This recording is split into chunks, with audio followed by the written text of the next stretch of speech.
Hello guys, this is how to check electric running capacitor with DMM, digital multimeter. So ganyan ako mag-test ng if there's resistance. So okay, walang resistance. So nakasit yan sa mega ohm. So ilagay natin sa capacitance test kung okay pa yung capacitor. So kung nasa nakaset sa microfarad, so yan ang reading 1.3.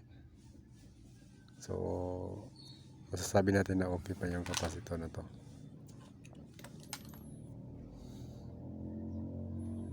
So ang tendency ng capacitor pag weak na yung capacitor, so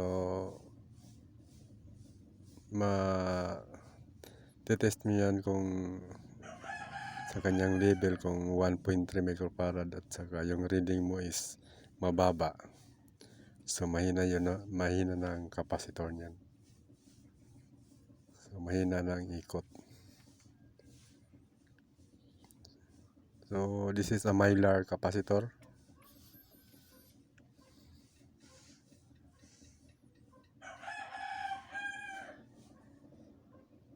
So okay pa yung capacitor. Hindi lang makita yung level niya, yung mga markings.